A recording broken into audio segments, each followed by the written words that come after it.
I started this project back in 2018, where we first identified a group of fungal families that kind of are causing harm to plants. It's kind of like chickenpox. So it can live in mangroves, but you won't know until it's stressed. So we are trying to come up with a way that's eco-friendly to help these plants. In disease, we have like this kind of like triangle trend where it's not only it's not one thing by itself. It's always a combination of things. So as I mentioned, this pathogen lives within the plant.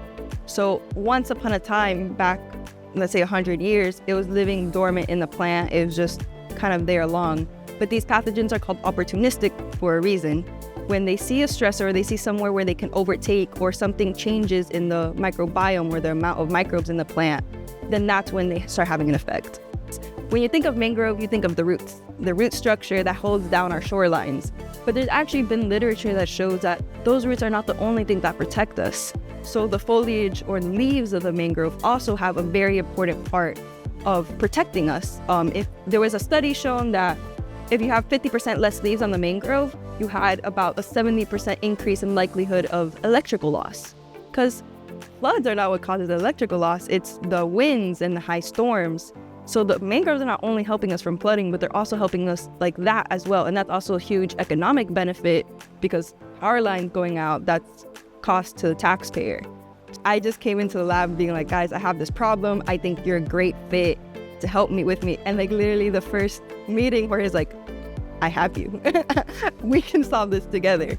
So it was very like a good moment to come together. So I wasn't the sole inventor per se. This stems out from a previous inventor of one of our graduate students. So he developed a magnesium-based nanoformulation that was great at killing bacteria on tomato, essentially. So the reason why we choose magnesium per se is because it is more environmentally friendly. Plants need a lot of magnesium. That is why their green color comes from chlorophyll. They need that magnesium. So the idea behind this is, imagine you take a multivitamin, but it also works as an antibiotic. Now, when you do this and you choose specific elements, they might not be the best suited for controlling disease. So you need a way to improve them, and that's where my work came in. So I combined our magnesium formulation with a different agrochemical that it's a sodium polysulfide.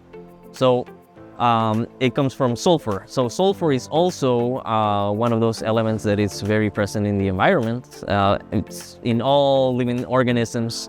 So the idea is that you can combine both to actually enhance the antimicrobial capacity, both for bacteria as well as fungi. And you will be also supplying key elements to the plants so that they can grow greener and flusher. With my involvement, I know I'm saying this as a 20-year-old, but I think it's one of my life's passions. So I hope I always will stay with the project. And even now where we're thinking about the future of the project and how we're bringing in collaborators, like I would always love to be involved in this somehow.